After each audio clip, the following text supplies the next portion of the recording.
You're listening to the Born to Kick-Ass podcast with Matt Tomasi and can be found at borntokickass.com/episode 11.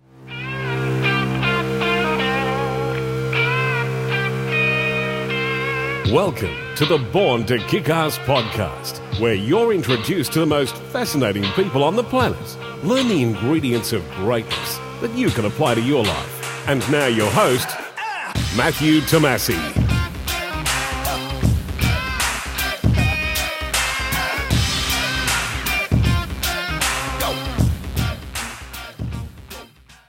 Today's podcast is brought to you by Audible.com. Get a free audiobook of your choice and a 30-day free trial by visiting borntokickass.com/audible. There's over 180,000 titles to choose from for your iPhone, Android, Kindle or MP3 player. To download your free audiobook today, go to borntokickass.com/audible. Again, that's borntokickass.com/audible for your free audiobook.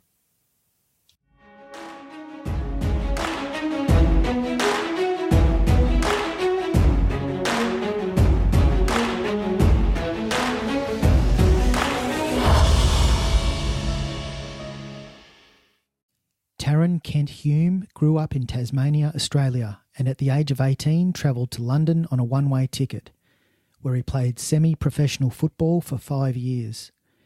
Taryn was then lured into the corporate world of finance and after a few years soon realised that this wasn't his true calling in life. Taryn then set out to change the direction of his life and has since achieved some truly inspirational feats, including kayaking the entire Amazon River from source to sea, 6,500 kilometres. He's a Guinness World Record holder for the longest game of five-a-side football in 46 hours, and the total score was 870 goals to 517. He's summited Mont Blanc in France. He's completed a full Ironman triathlon in Wales. He has fought a professional Muay Thai fight in Thailand, winning by round 2 KO. And he was also a semi-finalist in an aesthetic fitness competition, a bodybuilding competition in Los Angeles. Enjoy the interview. G'day, Taryn. Welcome to the Born to Kick-Ass podcast. Cheers, Matt. Nice to connect with you. I'm happy to be here, mate. I've been going through your website. You've done some really excellent adventures over the last few years. What sort of got you into this sort of lifestyle, this adventurous lifestyle? And we can touch on some of the things you've done as well. But can you maybe tell us a bit about yourself, where you grew up and where this spark for wanting to explore and go beyond yourself came about? Yeah, I mean, that in particular came about basically due to the fact that I was working in London, England, in the financial markets. I was an investment banking headhunter for sort of 5.5 years, and became, I guess the word I use is became bored of my life. And it wasn't a terrible life, by the way. It was a lot of fun. I was making some good money. I was working long hours, living in London, partying quite a lot. And it was, for a lot of it, was quite fun. But after a certain period of time, I just became a bit, whether it's lethargy or just boredom set in. I just looked at the game that I was playing, and it very much is a game. And I kind of thought, you know what, if I'm putting all this energy and all this work into something that I'm frankly not that passionate about, something that's not going to really change the world or make a difference to my life and to other people as well, I kind of just thought, well, what happens if I put this energy and motivation I've got into something that I'm actually passionate about? And I guess also part of it was really just wanting to find out what I could achieve. And I kind of had this mentality growing up in. I grew up in Tasmania, Australia, and then at the age of 18, I flew out to London, England, to basically to follow my dream of trying to become a professional football player. and ended up playing in the lower levels of the football pyramid over here and semi-professionally for a few years. And it's quite weird looking back at that, actually, because that, getting on a plane a few weeks after I turned 18 and flying out to London, setting my own trials up, it really wasn't that wasn't that scary. It was just the thing that I had to do in order to pursue this dream. It's quite funny looking back at that actually, because it should have been a lot scarier than I think it is. And I think it's one of the things that we all realize as you get older and start to understand the world a bit better. You start to understand your own internal fears and various different things. So I'm a lot more scared of the things that I do now, whereas that thing back then at age 18 probably should have been a lot scarier, but you kind of just get on with it when you're that age. You don't really think about the failings or the successes. You just do it because it's what you want to do. And I guess I was trying to go back into that part of myself, having sat in effectively a cubicle for many years and enjoyed various different aspects of the job, but pretty much found it quite sort of vacuous and devoid of anything real and meaningful that I was searching for. So as I said, that year, 2012, 3 years ago, I set about making a plan of all the things that I wanted to do that frankly, I was sort of scared to do or never attempted before. So I got this big A3 piece of paper down and wrote out all these things that I was interested to do. So on the list was running a marathon, competing in a triathlon, doing a half Ironman, competing in a full Ironman, climbing Mount Blanc in Europe, in France, breaking a Guinness World Record, raising money for charity, and there's a few other ones as well. I'm sure I've forgotten, but I wrote all these things down, having never attempted any of them, and I thought, what could I really achieve if I fully focused and committed on this? If I didn't go and party, if I stopped doing what I was doing for various other things, which was making me, I guess, unhappy at that point, and really focused and committed on it. So as of New Year's Day 2013, I pretty much tried to change the course of the direction of my life, and a lot of that was through these physical challenges, which turns out to be not so, very physically demanding, but also very psychologically demanding as well. And I really kind of embraced that fight and that internal struggle that you have constantly to push yourself, be it in a marathon or even just push yourself forward in anything you're trying to do. And that brought me to the space of the world of adventuring. So maybe we can touch on Muay Thai. I believe in 2014 you travelled over to Thailand. Yeah, absolutely. So at the end of that year I was talking about, I quit my job and as you do, I bought a ticket to Thailand, and I kind of asked myself, what's one of the things that I was most scared about and that I never had a chance to do, and that was training in martial arts. And I kind of Googled what is the most brutal form of martial arts, and Muay Thai, kickboxing came up over and over again. So I then contacted, I researched a little bit and found an article of an American guy who had actually quit his job and flown over to Thailand to turn pro in Muay Thai. Emailed him and got a few responses from him and some advice, and then researched some training camps and flew out to Thailand with the aim of wanting to have a professional fight and wanting to train full time, and I guess sort of take what I'd done in the previous year to the next level and see, again, with that same focus and determination, what I could really achieve. Could I actually become good enough to step in the ring and have a fight, and how would I get on? How would that make me feel, and what would I have to go through in order to do that?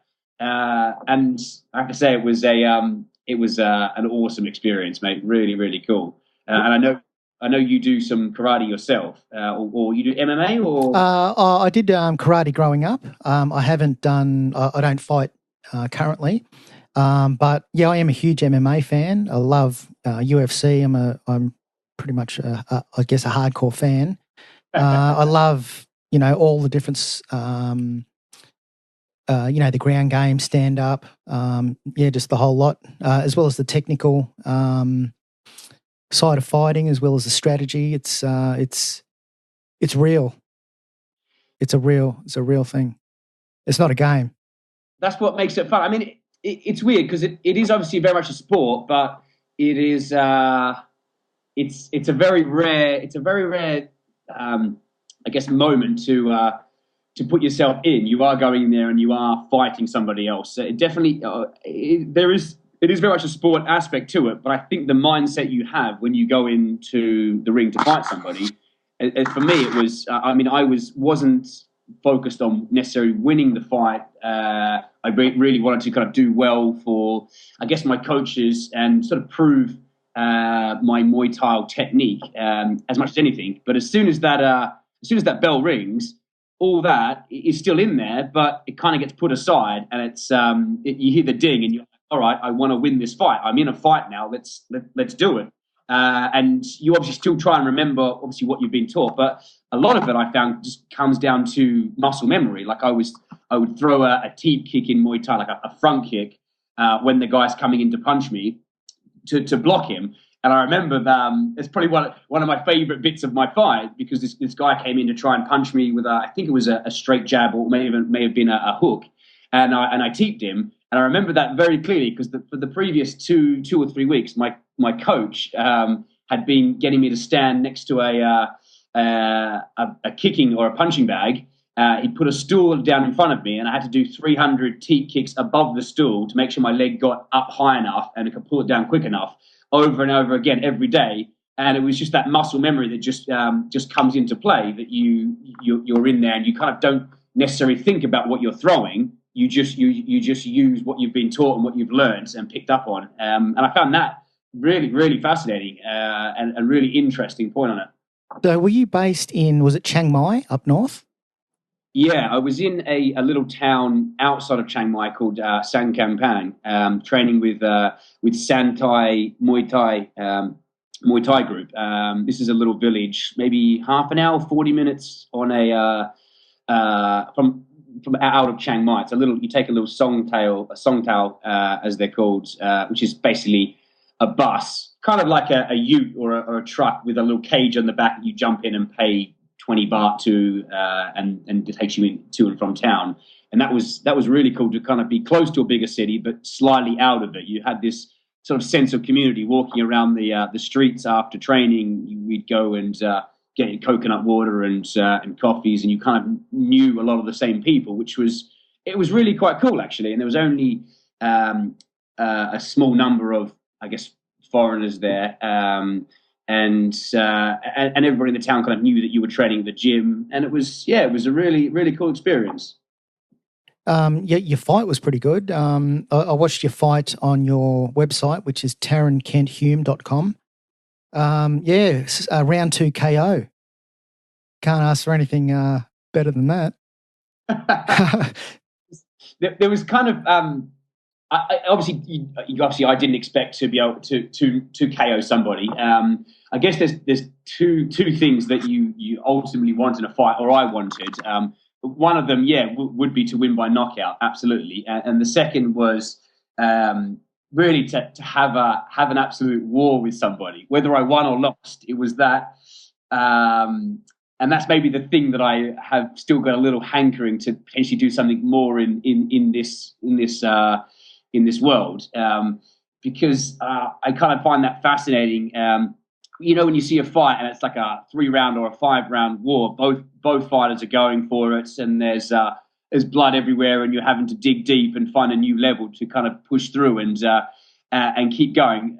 That for me is kind of like the purest form of expression in fighting. I guess that ability to keep going when it gets tough, and that would be the other type of fight I would love to have. It was quite funny because I ended up fighting 2 days after my friend Alan McCormick, who is now actually, he had his first pro fight as well. He's actually since gone back to Ireland and back and forth, and has turned pro now. He's fighting for belts out in Ireland, but he had his first fight 2 days before mine, and his was an absolute war, which was awesome. I think, and he won on points at the end. And mine was a knockout. So between us, we had the two sort of perfect fights, which is really quite fun.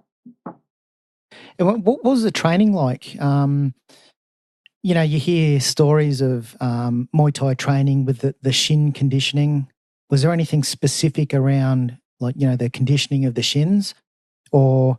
I think shins is a massive one, because a lot of Muay Thai is kicking, and the way you inflict damage or pain on the opponent is to swing your shin bone above kind of your hip and then back down into the person's rib or head, and it's they kind of call it it's like swinging a baseball bat. But then the other side is that you're also supposed to use your shins to check. So if you were to throw a kick towards me, I would put my leg up and block it with my shin, so shin on shin. I'm not sure if you've ever seen Tyrone Sprong. Yeah.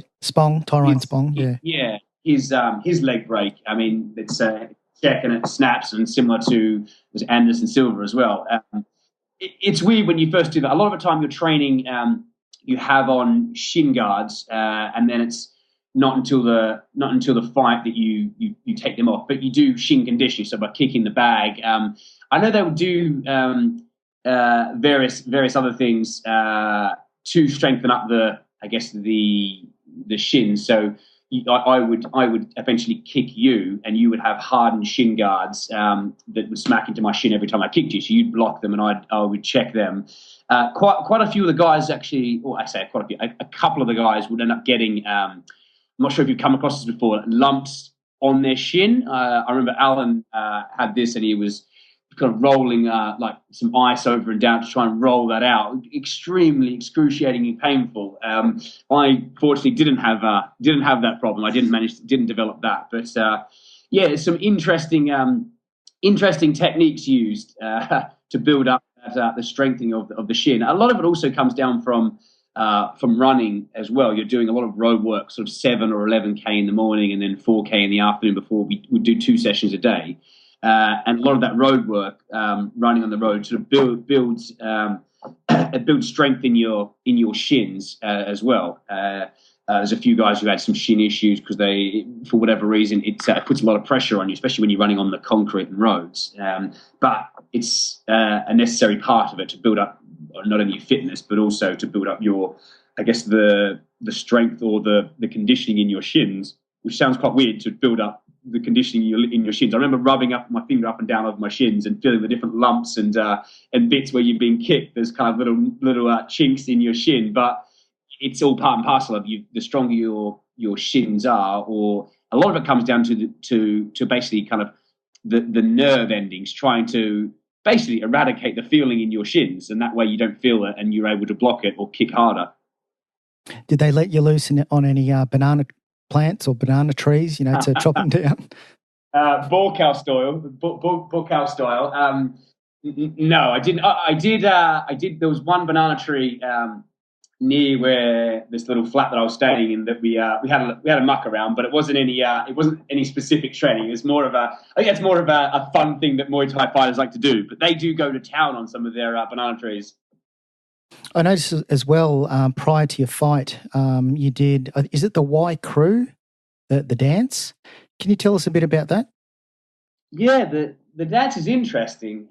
It's very traditional, and a lot of Muay Thai fighters do it. Some do it every time before they fight. A lot of them do it a few times. Usually it's always sort of the first time, and then beyond that. The Y Crew, and I'm going to go on memory here, so it should work, is kind of a... You're sort of celebrating various different aspects of your, I guess, of what's helped you get to that point of being. So you do a traditional dance in the middle of the ring, and then you go to each corner of the ring and tap on the side and raise it up, raise your hand up, and that's kind of signifying. I think the corners here are, one is to show love and respect, I think, to your family. One's and your friends, one's the coaches, one's the gym, and there's one I'm missing, which eludes me. But it was, it was really cool, and it was my main coach. The guy ended up taking me sort of under his wing for the last sort of 3 or 4 weeks before the fight to get me in shape for this. And he basically taught me the Y Crew, and I learned the style that he'd done. He'd learned it from his coach previously, and so on. So you learn it from him, and he had he would actually always do the arrow, which is a really fun thing to do. It was where you stand sort of middle of the ring and your opponent's at the other side standing there, and you go on one foot and you pretend to fire an arrow into their heart or their head. And you stab the floor, and then you move closer and do it again, and then you move closer, and the third time I'm right in his face and I'm doing it, and then you stab the floor and stab the floor in front of him like he's like you've killed him,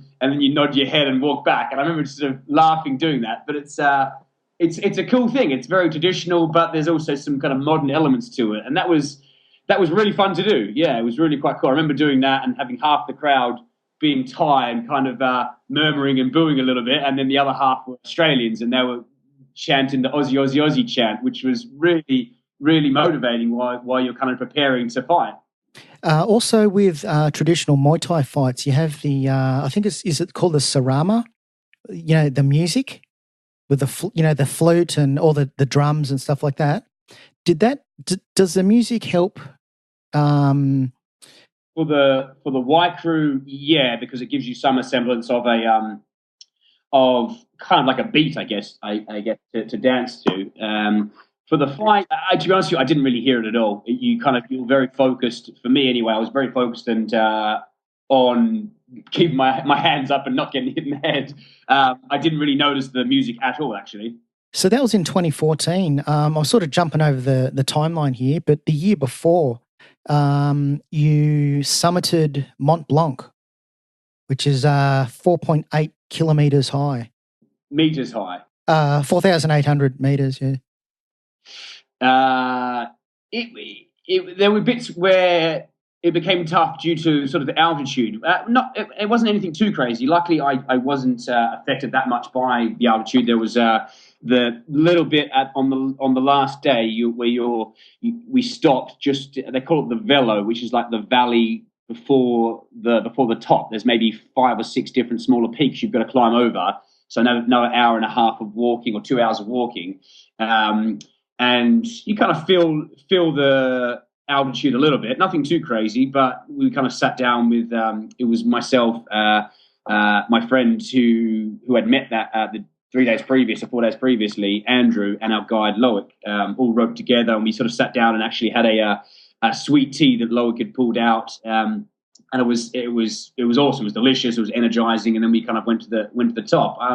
I wouldn't say it's physically too demanding. There is bits where you've got to scramble up some rocks and in the middle of the night, and it's all a little scary when you look down. You see the lights of Chamonix in the background, which was an awesome view, and then you kind of turn around. And you've got to scramble up these rocks for however long. But that was, I mean, yeah, it was.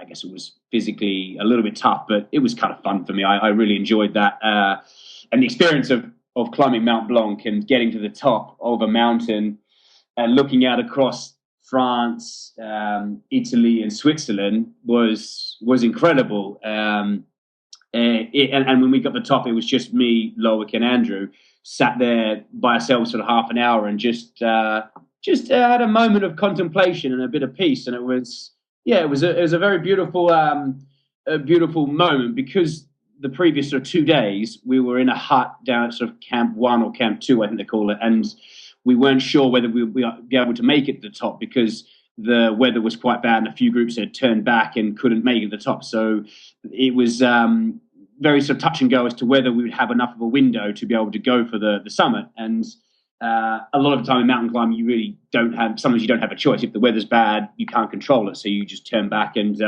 live to fight another day, as they say. But for us, we were kind of waiting. Then at 1 a.m, at midnight, we got the call that, there's a gap now. We have to leave in an hour. So we get changed and then head off. And it was really cool. Really enjoyed it.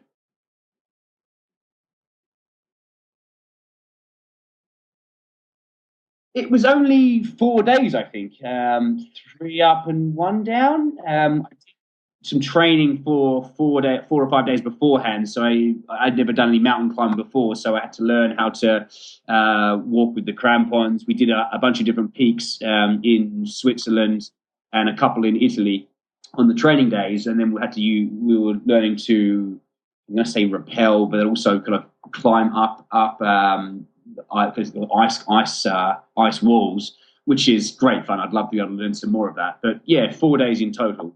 And in the months leading up to the summit, did you do any specific training for that, for the Mont Blanc summit? Did you do like specific cardio or strength work or climbing hills and stuff? Not particularly. I was, because I was training for the Ironman at that stage anyway. I trained for 9 months for the Ironman, and that was, I think this was June, so 6 months into the year. 6 months into the year. I was in very, very good physical condition anyway, and my mental state was pretty good too. So I was already in very good shape for training for the marathons and the Ironman. So I didn't really have to do too much in terms of training. In terms of hill climbing and things like that, I mean, again, I was in good shape. I was doing hill runs anyway with my bike, and also just up and down hills. I remember going to Alexandra Palace in North London and doing hill sprints up and down there on my own, just to get in good shape. And I'll do other training sessions with basically a variety of other training sessions. But I think as long as you have a good base level of fitness, Mount Blanc's easily accessible for most people. I know there's a lot of people that climb it, and there are a few sort of deaths that happen, but whenever a lot of people do anything, there's always accidents, or there's always things that go wrong. But I would say, in terms of Mount Blanc, I think anyone who's got the want to go and do it really can do it. It may mean you have to up your base level of fitness, but you don't have to be crazy fit to do it. I think you just got to have the determination, the want to do it, and a bit of training beforehand, and you're fine. Where does your determination come from? It depends on what challenge I've got set, but a lot of it, and initially a lot of it, and it does evolve, by the way. The motivations, the same things that motivated me 3 years ago don't motivate me as much today. Like everything, it evolves, and it probably should evolve. But a lot of it comes down to, as I said earlier, wanting to push my physical and psychological barriers to really see how and what I could achieve. And I looked at the world, and I always sort of think, you really have so many different choices of the direction you want to go in, or which game you want to play. A lot of the time, it does just take that kind of I guess that voice inside that just says, I'm gonna try this, and not be scared of failure. And that's one of the biggest things that stops people doing anything across any walk of life, is that fear of failure. So I was kind of asking myself, and the question of, well, let's say I go and climb Mount Blanc or run this marathon. What happens if I fail? And is it, and kind of making peace within myself that it's okay to fail. It doesn't matter if I fail, as long as I guess approached each and every challenge with the focus and the commitment and determination I need. And I remember this from going into the Muay Thai fight, because I'd done, in my eyes, everything that at that stage of my personal life or development or athletic career I thought I could do, in terms of all the training sessions, training around getting a cracked rib, and basically trying to turn up to every single training session and be as focused as I could while I was there, plus learning outside the fight. I knew internally that I'd done everything I could. So if I'd got into that fight and ended up losing, it would have been annoying and it would have stung, but I don't think I would have been that disappointed, because I know I'd done everything. And I guess it's that point of trying to create the best version of yourself. And if you do that, really, if you fail, then it doesn't really matter that much. And it's one of the things that I am possibly secretly looking for, that challenge or that project that I will fail at on a grand scale, because I know that if I'm walking across the country or climbing a mountain, and I know that I can't go further or I can't go on, or I've got an injury or whatever it is, then I've kind of found that level, and I know that level, that space will be it'll be an interesting moment, because I haven't found it yet, and it's I don't even think I'll be disappointed. I'll be kind of like, oh, this is something that I failed at, but that doesn't mean I failed it in this one instance. It means I could go back and do it again if I wanted to, or I find something that is beyond my capabilities. But until I do, and I think, like most of us, we all have the ability to do far more than we give ourselves credit for, myself included. I still have a lot of the the fears and doubts that we all have, I kind of try and embrace them and then use them as motivation. The stuff that scares me is the stuff that I tend to go towards because that's also quite exciting. You've done some other really incredible things, completed an Ironman, which we can probably come back to if we've got time. So you've completed an Ironman just under 15 hours. In 2014, you're a fitness model. And I noticed on your website that you had a video of documenting 163 days, which we can possibly come back to as well. And you're also a world record holder for a five-a-side football game. Yeah, we can maybe come back to those if we've got time. But what I really wanted to do a bit of get you to share is your kayak of the Amazon River, 6,500 kilometres. How did that come about? Well, yeah, maybe just run through how did this project come about, or what sort of kicked it off? I was in Thailand, and I knew the next thing I wanted to do after the Muay Thai training was to go and do the fitness model competition, aesthetic fitness model bodybuilding competition in Los Angeles. And I kind of knew that spending 6 months training full time in that kind of world, I'm going to be spending a lot of time staring at myself in a mirror. And I wanted something the complete opposite of that, something very different, and something I would say more pure in terms of the adventure space. And I was planning initially to kayak the Danube River in Europe, and I kind of started making plans for a few weeks. And then I think one night I was just sitting there and I was like, hang on a minute, Taryn, you've always kind of professed to dream as big as you can dream. And I looked I was looking at a few different rivers, and I found something that made the Amazon, the new source of the Amazon, the Mantara River, the longest river in the world. There's still a debate between what constitutes the longest river, whether it's the Nile or the Amazon. But I found this article and I was like, that's interesting. And I'd never been to South America before. And I thought, what better way to try and experience a new culture and continent than by kayaking down the longest river. And that was really it. I kind of changed my mind and went from looking at kayaking 2,500 kilometers on the Danube to 6,800 kilometers on the Amazon. And I was like, if I'm going to kayak, let's go for the biggest and baddest one I can find.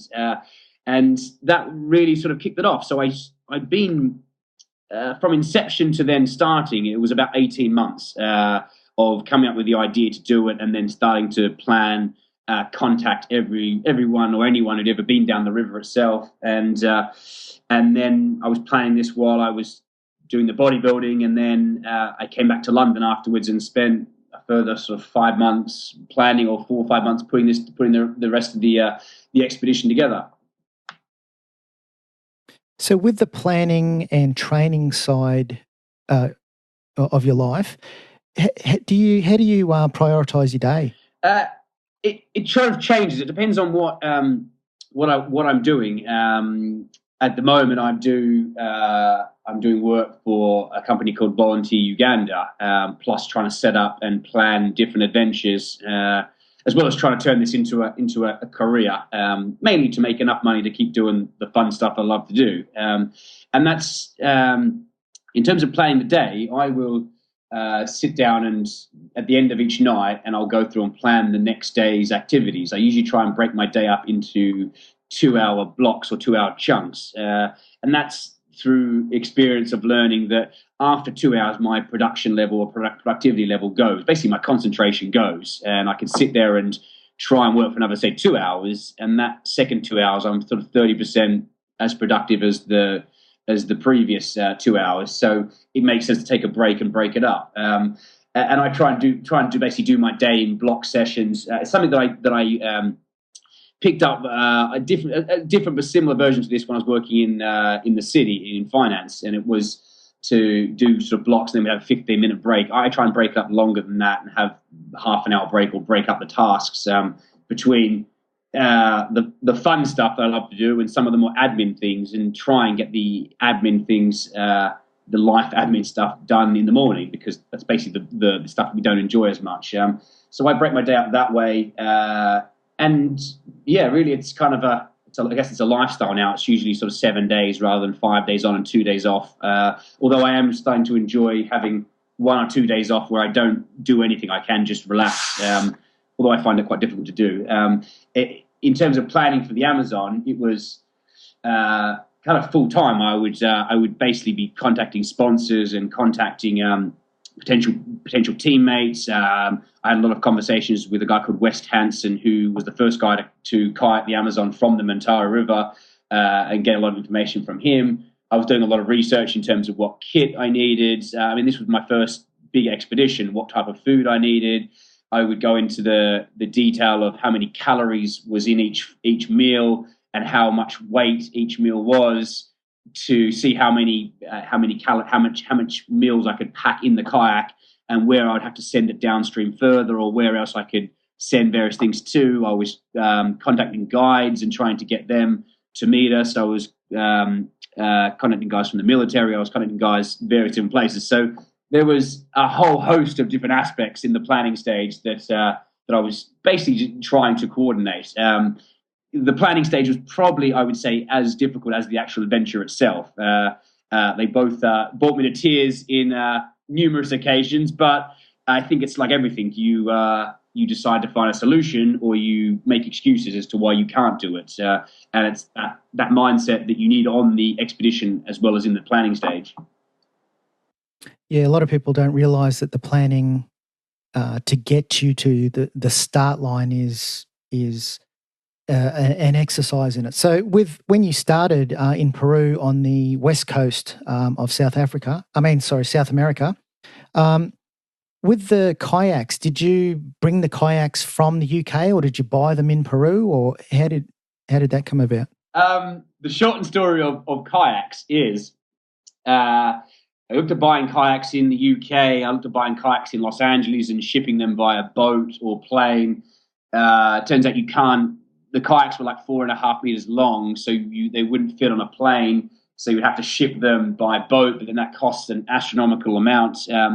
Plus, shipping them into Peru, there's a lot of, shall we say, issues with, alleged issues with customs officials, and potentially having to pay a lot of money / bribe some people to get them in.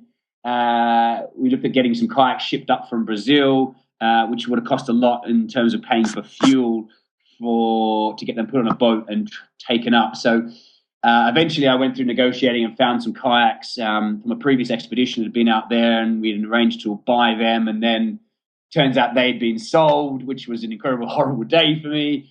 So I had to find some more kayaks, end up finding another dealer in Lima, and end up buying one brand new and one secondhand kayaks off of him. And then I got them in Lima. I managed to get a cargo company to drive them down to a village called Ayacucho, where I flew our guide Cesar from Iquitos out to Ayacucho. Then we hired a truck and got the kayaks put on the back of that truck, and then he drove another 150 kilometers to meet me and Ollie, who was my teammate, at a town called Pachari, which is where we'd walked from the source of the Amazon in the Peruvian Andes, 650 kilometers to this town, and we met our guide and the kayaks there. And then I also sent ahead some food and some other logistical things ahead, so we kind of met up there. That's the shortened version, Matt. Yeah, so it sounds like a lot of coordinating. So you used a guide extensively, did you? No. In a word, no. I plan to use a guide for a month, 30 days, from the point where we get into our kayaks through the red zone section, and which is an incredibly dangerous section in Peru where the Ashkaninka tribe lives, and they have their own self-policing force called the Ronderos, who would stop you at gunpoint with shotguns. We were supposed to have the guide for that 10-day section, then 20 more days all the way to Iquitos through quite a lot of the notorious pirate zone, as I've termed it. And he actually, after about 6 days on the river with us, he actually ended up getting shot at from the riverbank. And me and Ollie were about 100 meters in front of him and heard this sort of shotgun pellets sort of fly over his head. And then 3 days later, he disappeared without a word. And in that section of the river, for someone to disappear without a word, we basically were fearing the worst, thinking he'd either been kidnapped or shot and killed. After a day and a half of frantically kayaking back upstream, which is bloody hard, and asking people had they seen him, and all of this, going into towns and spending a couple of days looking for him, it turned out that he'd actually just decided he didn't want to do it anymore. And rather than tell us, he just got on a boat and went to a town like a week and a half down the river, and just disappeared on us. So that was an interesting moment to then realise, okay, well, we're in this section now. We can keep going or we can stop. And so we just carried on. So whereabouts did you sleep? Did you and how long did you kayak, like on average per day?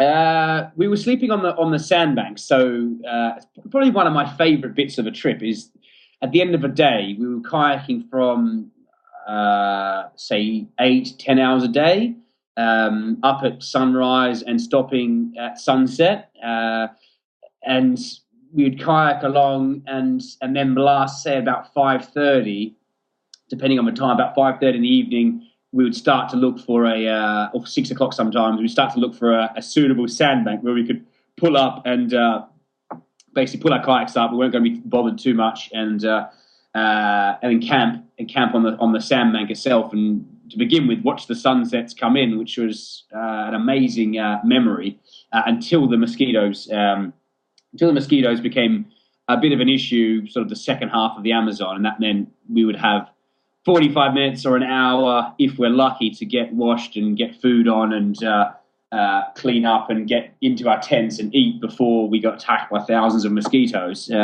But yeah, on average, we're covering maybe 75 kilometers or 80 kilometers a day. I would say some days at the beginning were a little less because the stream was quite slow. And if the stream was quicker, we managed to cover more. It kind of depended on a lot of the weather conditions, whether it was windy that day, whether the tide was an issue, and also whether the waves were up, because they're obviously, if it's wavy and if there's lots of waves and it's windy, you tend to make a lot less progress. And what about the risk of like alligators or crocodiles or any other animals along the Amazon? Was that a risk at all? Potentially sleeping on the bank or near the bank for a night? It wasn't a risk as often as you'd think. It was mainly people that we were worried about.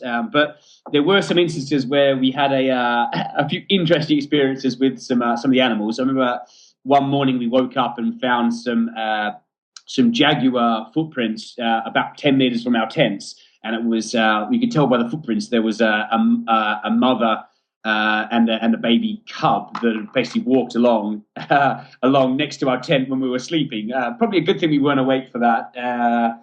So the only thing I had next to me was my machete. It would have been probably a fight I wouldn't have won.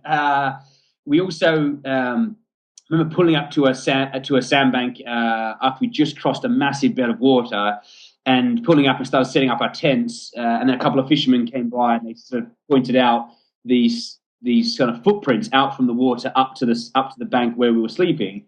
And it was an alligator, it was a crocodile footprint, or as they call them, a jacare footprint. And it was pretty late in this evening now, and we'd already got changed and set tents up, and we're like, oh shit, do we want to stay here? And we're like, okay. It was kind of a decision we had to make, and we kind of looked along further, and we saw there's like 6 or 7 or 8 other footprints of massive crocodiles coming out and maybe sleeping on the riverbank. So given it was already very close to nighttime, we ended up moving our tent up like a 3 or 4 meter bank where the crocodiles couldn't get to, and ended up sleeping up there, which basically meant that we were also out of sight of our kayaks, which is not great because very paranoid about getting our kayaks stolen. we also pulled into a little. I remember pulling into a little village. It was like 7 o'clock in the evening, and we had really not much time. It was really, really close towards the end of the trip, where a lot of the sandbanks had disappeared, and we had to stay in little communities or with houses. And I remember having my head torch in because it was dark at this time. It was a bit later than we'd wanted to.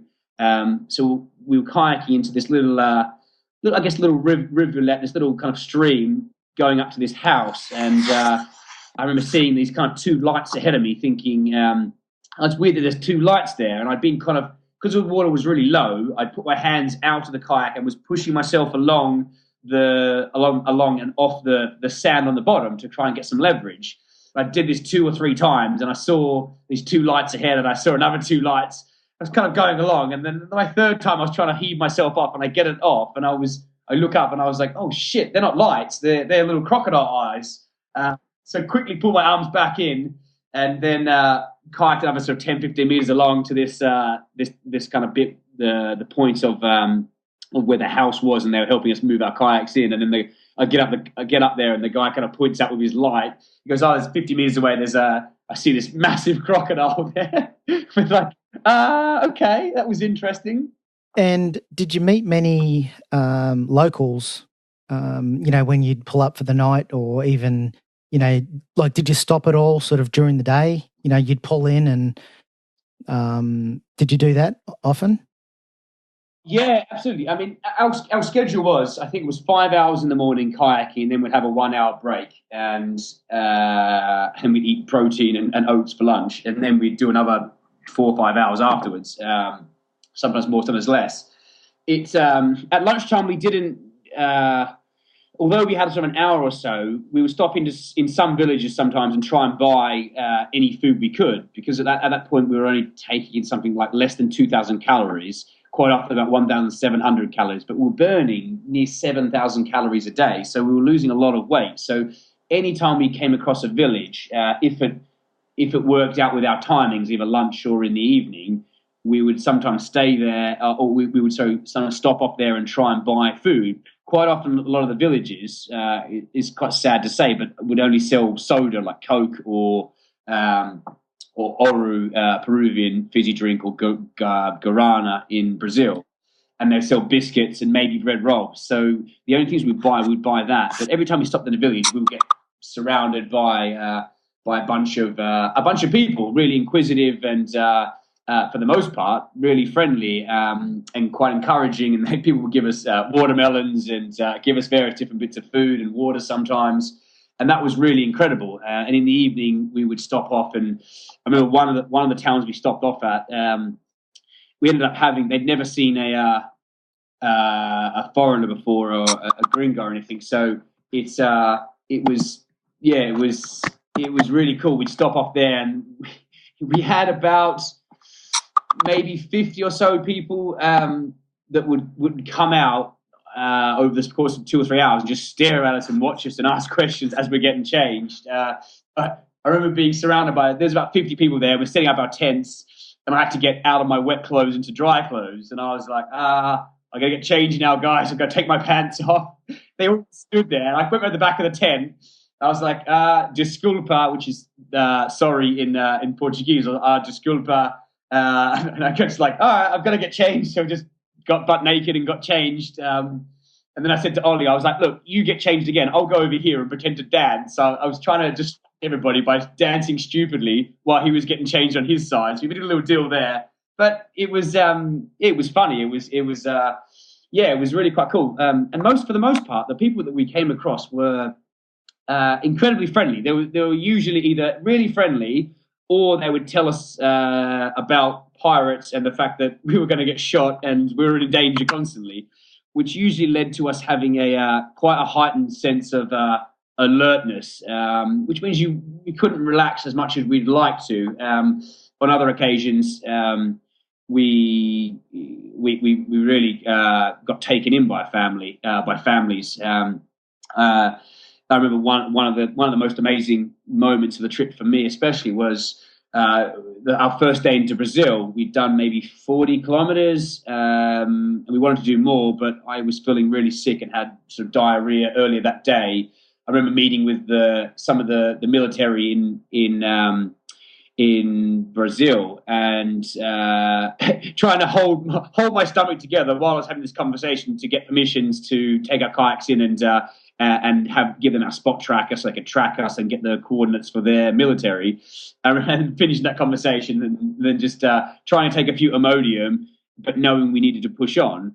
And I got really sick, and for about the next 13, 14 hours on this sandbank, I was basically shitting and throwing up, projectile vomiting constantly with no sleep, and was feeling incredibly pathetic and really a little bit scared because there was not much in the way of help around there. And yes, I had antibiotics with me and tried keeping stuff down, but I couldn't keep anything down. So we kayaked over this 2-kilometer stretch of river to a little village. I wasn't sure if it was a house or a village there, and pulled up, and I asked if they had any fresh water and any fizzy drink, thinking that will settle my stomach down a little bit. And they let us stay on there. Or they went off and got some food, and we bought that, and it was sitting in their hammocks. And then they sort of said, "Do you want to come in for lunch?" We'd explain what we were doing, and they said, "Do you want to have some lunch?" And I sort of said, "Look, I'm really sick," and I was using the toilet a lot. So one of the women from their group, because they have very communal houses there, so it was 2 or 3 families joined, living in 2 houses that were joined together. One of the women went off and came back half an hour later in their boat and bought 2 different types of medicine for me. And the grandma of the family had brewed a tea for me, and it was really amazing. The dad, who was the main guy of their family, had said we were able to stay with them and stay for dinner. And the grandma kind of gave me this medicine. She kind of looked at me and sort of just looked at me in the eyes, and I was sitting on this kayak looking up at her, and she sort of just said, "Look, I'm here for you. We're all here for you. We want you to get better. You can stay as long as you need until you're healthy and better again." And it was something I started getting quite emotional and crying because I tried to get up and walk away because it was, I guess at that point, it was just me and Ollie for 3 months, and to be shown that level of unconditional love and welcome into their home and their family from someone who hadn't known us from anything previously was really quite humbling, and it's something that I would definitely remember for the rest of my life, for sure. So I'm guessing, was that the lowest point of the trip for you? Yeah, probably. I would say, yeah, that was an incredibly low point, and then followed by one of the highest points. You can imagine. Yeah, I would definitely say that was in there with one of the lowest points. What sort of prevented you, or what stopped you from actually pulling the plug at that time? I don't think I ever thought of quitting at all. It just wasn't a thing. I remember. I don't know. I just thought, well, look, if I have to stay here at 24 hours and recover, then I can do that. There was never a thought to think, I'm this sick, I'm going to get help. And also, when you're in that situation, there isn't a whole lot of options. You're already there. The option at that point would be, do we go back to the border town of in Brazil and Peru, where we just come through the border, or do we this family's wedded here? Do we stay here and carry on, or do we try and go to a hospital? The hospitals are very far and few between, though, so there really isn't a lot of choice. You really just got to, I guess, suck it up and get on with it. And that's the same with losing the guide. The day after we lost the guide, we ended up getting shot at by some pirates. And again, it's one of those things. It's like all these different things can conspire to potentially stop you, or you can kind of look at them and think, well, I didn't get shot, and I didn't pass out. I've recovered from being sick. So it is only, I don't know. It never was really a thought about quitting. It was like anything that went wrong, like anything, I try and look for the solution. And if that solution means we have to pause for 24 hours while we recover, then we do that. And that happened later on with Ollie got bitten by something in the water just as we were setting off at 4 a.m. And then we had to pause and wait and call a doctor in the UK. get some advice on various different things, and take some tablets, and then we looked at where the closest hospital was, and it was like 50 kilometers ahead of us. So we kind of had to keep going forward anyway. So there's a few occasions where we kind of could have paused or potentially looked at quitting. But the way I looked at it, I was like, there's no way in hell I'm stopping this. I even thought, when I thought we were going to get robbed, at one point I thought, it's fine. They can take all the camera equipment. They can take all my other gear. They can even take all the damn food. But the one thing I wasn't going to let them take was the kayak and the paddle, because I was like, as long as I have that, I have a way of getting down the Amazon. I can figure out food and sleeping arrangements another time. But it's, I guess it's just that mindset that's like, I put 18 months into this. I'm not prepared to let it slip, and I'm not prepared to quit. It was never a thought that came into my head.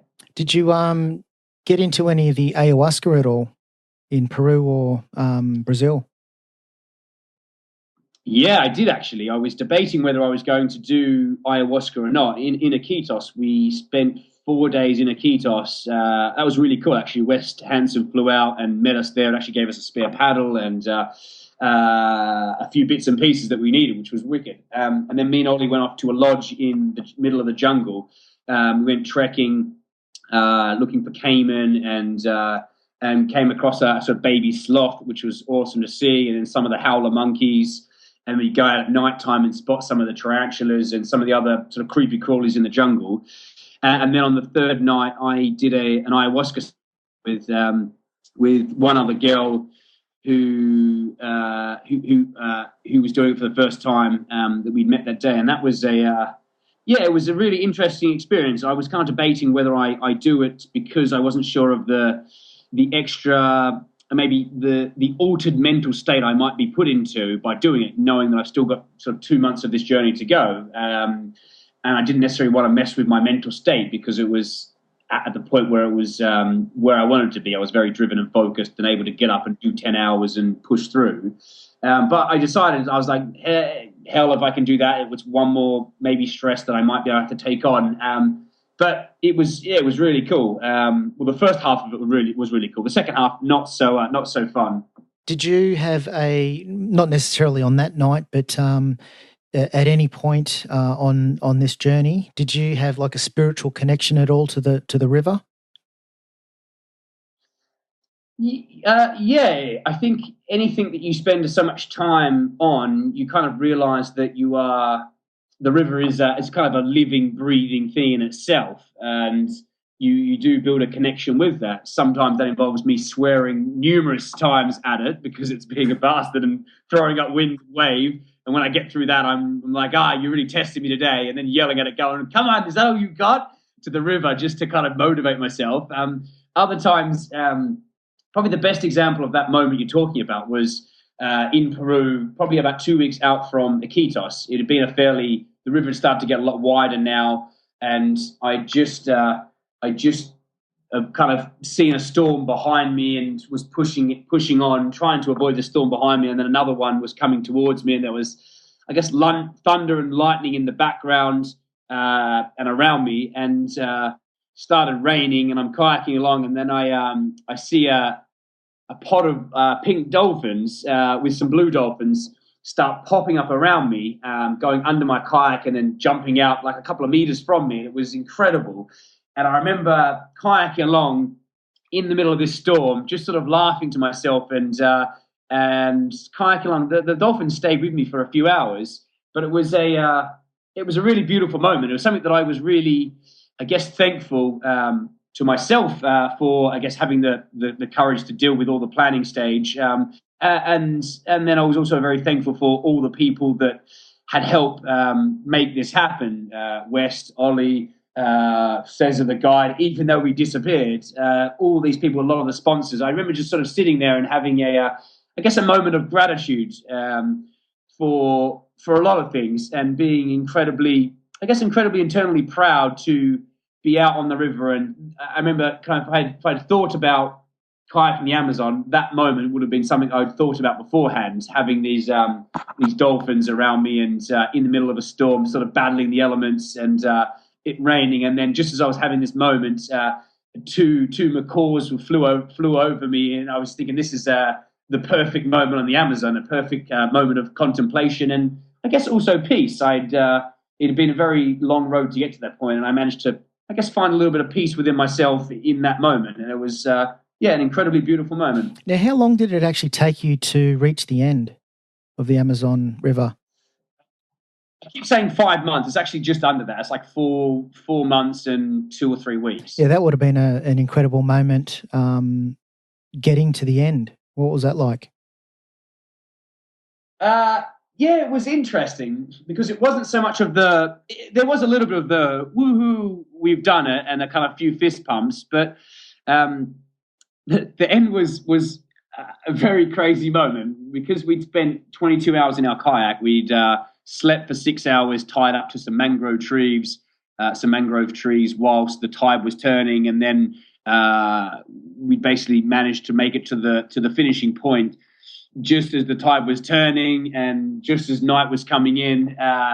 We kind of were in amongst sort of 15-foot waves, and we're a little scared at that point. So we managed to pause and give ourselves a little paddle high five and take a couple of quick snaps of each other, enjoying it. But it was interesting because we ended up having to kayak another 5 or 6 hours against the tide at night. Probably wasn't the smartest point beyond that. We ended up kayaking to a little town, São Caetano, and we kind of pulled up to this riverbank at like midnight, next to this little football pitch. People playing football there, as they do in Brazil at every time, and pulled up and put our kayaks out of the water and absolutely shouted, gave each other a hug, and then we're like, oh, we are starving because we only had a limited amount of food that we could keep in our cockpit for that bit. We were starving. We wandered into town and found the one restaurant that was open.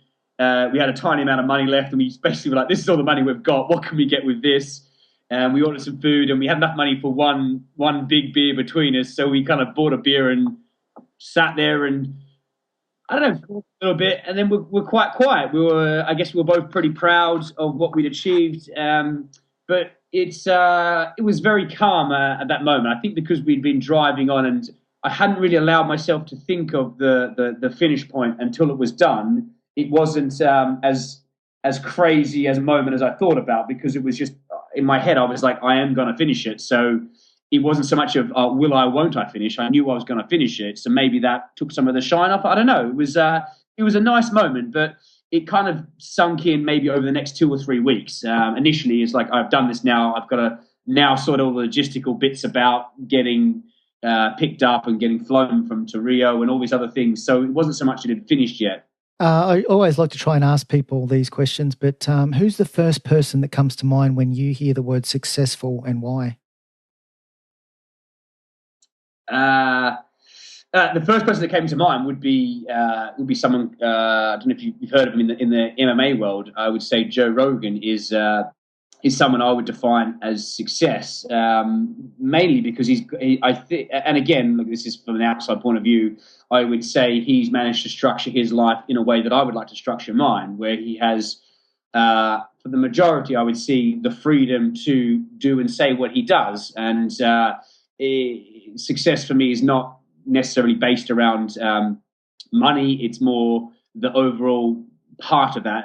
Money is one of the facets of success, maybe one of the 10 if you want to look at it. But I guess having the freedom to express yourself and do whatever you want to do, it's something that I'm trying to cultivate and do myself. I'm trying to build a life where I'm able to, I guess, study and learn more every day and do some awesome experiences that helps allow me to grow and be successful, and also make a difference and make a change. And I see what Joe Rogan's doing with a few things he's doing as being basically being able to shape the world that we live in. I think that's an important aspect of it.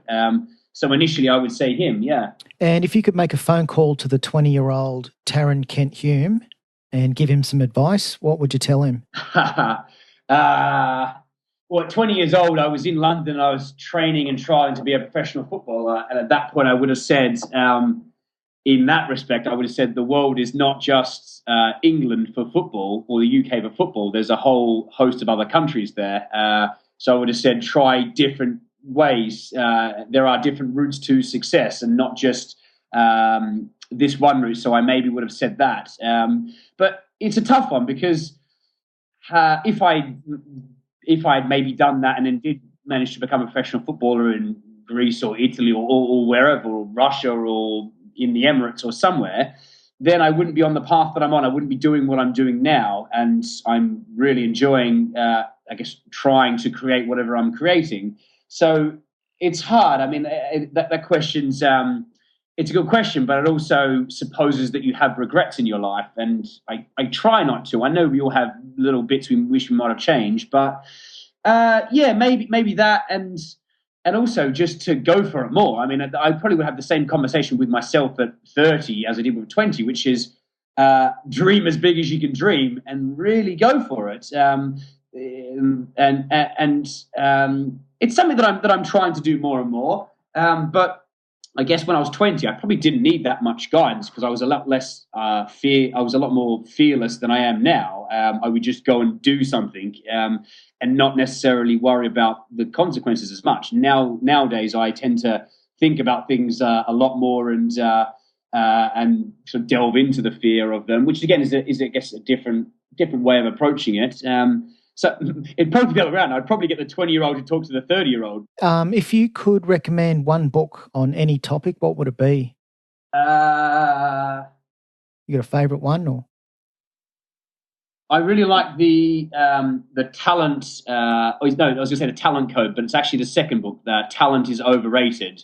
I think it's by, I want to say Daniel Coyle, but it's called the Talent is Overrated, and it just talks about the 10,000 hours of study and training, and it kind of goes into a lot of the fact that a lot of the people that we perceive as being quite talented aren't necessarily as talented as you think. They just put a lot of time and energy and work into developing their skills. So yeah, I would say that.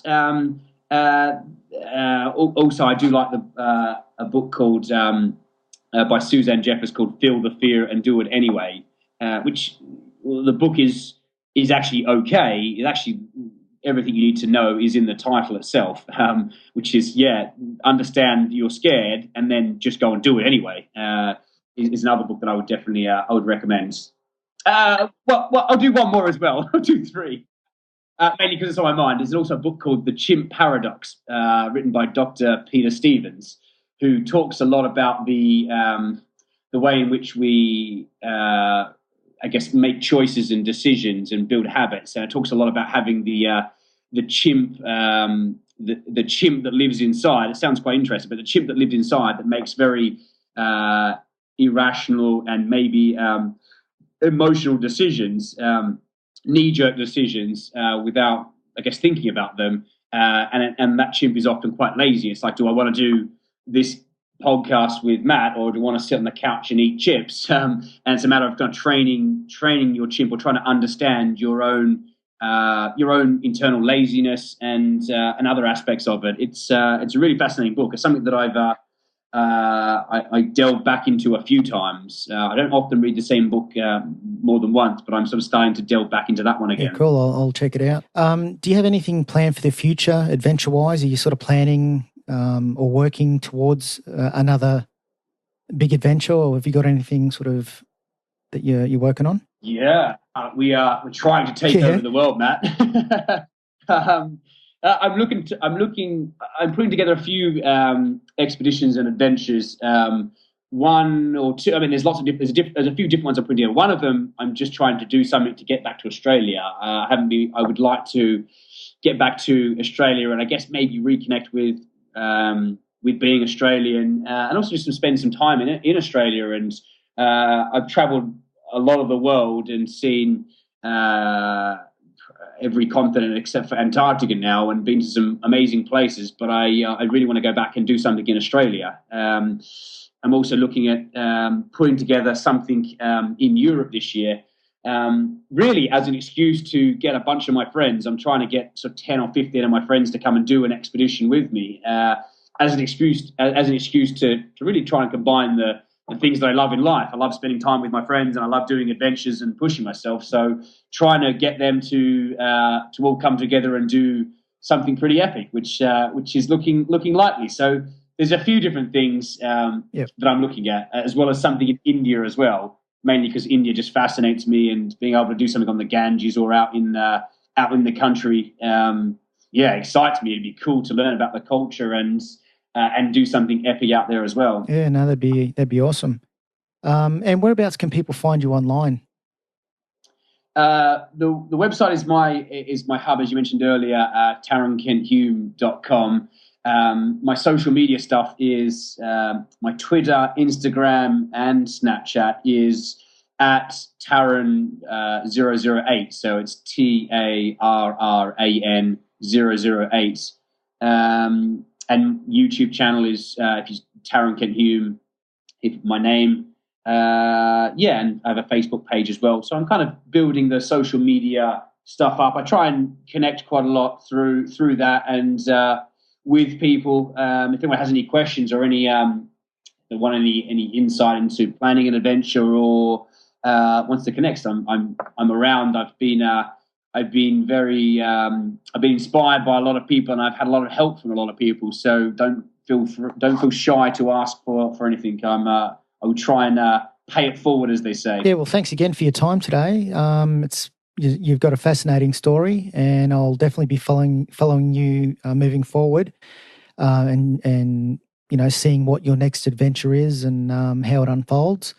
And yeah, thanks again for your time, and good luck with everything. Awesome, mate. Wicked to speak to you, Matt. Thanks for having me on. And when I make it out to Australia, I'll give you a buzz. You're in Queensland as well, yeah? Yeah. Yep. Awesome. Yeah, I'll keep you posted as to when I head to Australia next. Yep, definitely. Okay, cheers. Brilliant, Matt. Cheers, mate.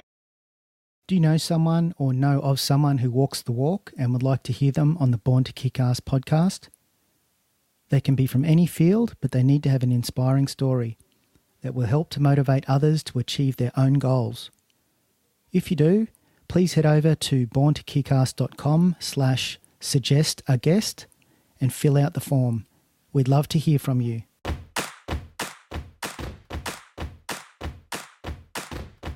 You've just been listening to the Born to Kick-Ass podcast at borntokickass.com.